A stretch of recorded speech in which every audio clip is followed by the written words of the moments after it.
Here is the brutal truth about hitting rock bottom. When life genuinely gets too much, your first instinct is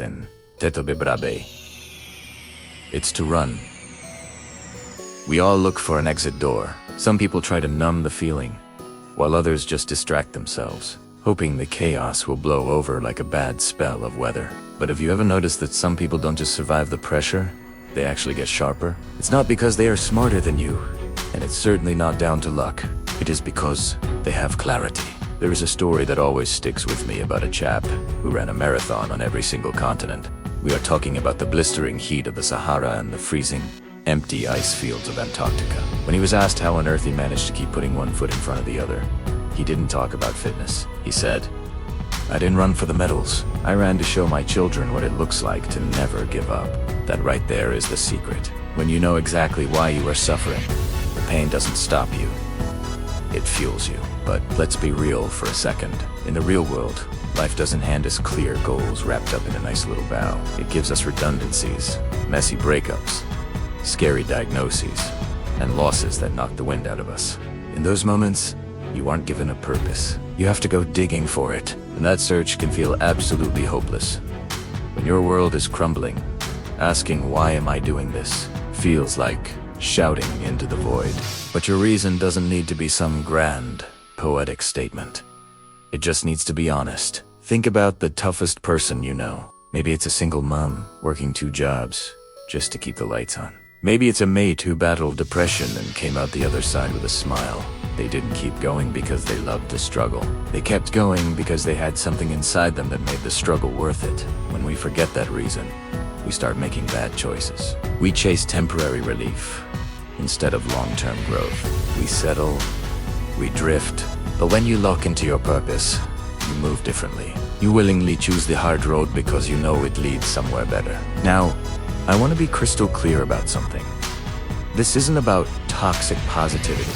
It's not about slapping a fake smile on your face when you are falling apart inside.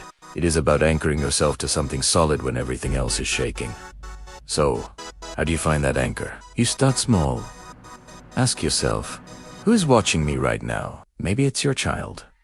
Maybe it's a partner who believes in you. Sometimes, your purpose is simply the fact that if you survive this storm, you might be able to help someone else survive theirs. Later on, I once spoke to a woman who built a massive company from scratch, only to lose every penny in a single year. She was absolutely crushed. She told me she cried for 3 days straight, but then she woke up and realized something. She said, "I didn't start this business to be rich. I started it to prove that someone like me could lead, and that hasn't changed." That is what purpose sounds like. It is quiet, but it is unbreakable. When you are in the dark, the question isn't how do I get out? The question is why must I get through? If the answer is strong enough, it becomes your lighthouse. We live in a culture that is obsessed with the end result. We want the promotion, the applause, and the numbers. But outcomes won't keep you warm when life goes cold. Only purpose does that. And if you can't find your own right now, borrow someone else's. Serve someone. Help someone. Because often, we don't find our purpose in the mirror. We find it in connection. Most of us were raised to see struggle as a sign that we have failed. If it hurts, we assume we must be doing it wrong. We treat discomfort like a red light, telling us to stop and turn back to safety. But what if we have got it all wrong? What if struggle isn't a stop sign but a signpost? The most incredible people I have met didn't get there by dodging the hard stuff. The hard stuff is what made them. There is a brilliant analogy about how a butterfly develops. Inside the cocoon, the caterpillar literally dissolves. It becomes a complete mess before it reforms. Now, if you were to cut that cocoon open to help the butterfly out, to save it from the struggle, it would die. It needs that resistance to pump fluid into its wings so it can fly. Nature doesn't avoid pain. It uses Italiano. Yet, a moment our lives get difficult, we question our worth. We wonder if we are on the wrong path. Instead of panicking, try asking a different question. Ask, what is this trying to teach me? Every single challenge carries a message. Sometimes it's telling you to slow down. Sometimes it's shouting that you've outgrown your environment. And sometimes It's just testing how much you really want it. Struggle creates a tension between who you were and who you are becoming. Think back to a hard time in your past. You probably came out of it wiser, more regruned, and definitely more grateful. We rarely see the gift while we are unwrapping it, but struggle leaves behind resilience and empathy. I once met a man who lost his job after 20 years of loyal service. He was angry and full of doubt. He spiraled for months. But eventually, he stopped asking why me, and started asking what now. He realized the layoff was actually an opening. He went back to school and started his own thing. Years later, he told me that losing that job broke him, but it also rebuilt him. It's not about pretending every bad thing is a blessing. It is about choosing to let the struggle speak to you instead of trying to silence it. When life becomes overwhelming, the first thing we lose is our sense of control. Plans fall apart, people let us down, and suddenly we are staring at a life we didn't choose. That feeling of helplessness is dangerous. That is where fear and bitterness breed. But here is the secret. Control isn't about managing the chaos out there. It is about managing the calm in here. You cannot control the economy, the weather, or what other people say, but you can always control how you respond. There is a story of a young soldier held prisoner during a war. He lost his freedom, his comfort, and his contact with the outside world. But he wrote one line in his journal that kept him sane. They cannot take who I decide to be. Even in a cage, his mindset was his own. That is real power. Most of us aren't in prison camps, but we have our own traps. A jabuhe, a debt we can't pay, a relationship that's failing. We try to control the uncontrollable, and it exhausts us. The key to staying positive isn't fixing the whole world. It is focusing on the one thing you can fix right now. Your attitude, your effort, the tone of your voice. I knew a bloke who nearly lost everything in a financial crash. I asked him how he didn't lose his mind. He said, I made my bed every morning. I drank my water. I went for a walk.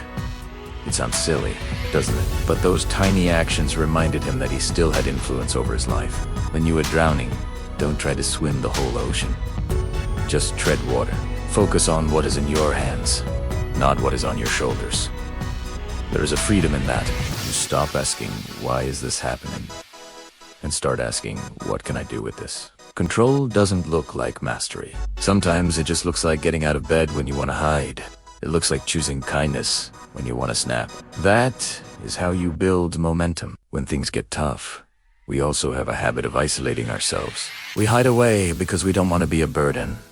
We think we need to figure it out alone. But that is the worst thing you can do. Isolation drains your battery. We aren't wired to do this alone.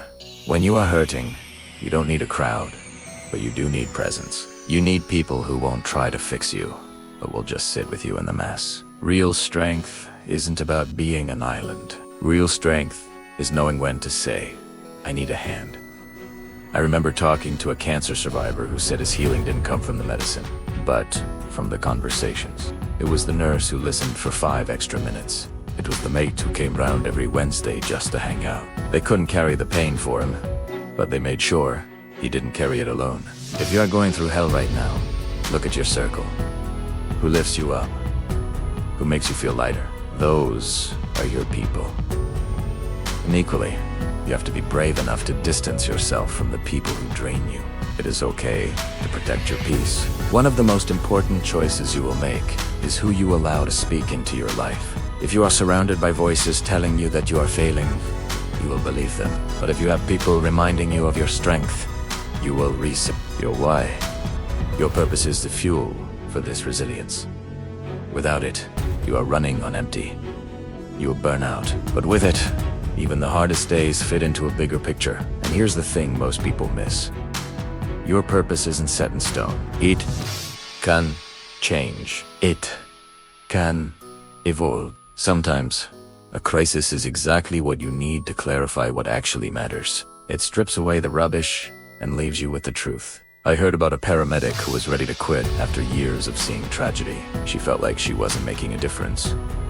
Then one night, she saved a young lad's life. His mother found her later and simply said, "You gave me my son back."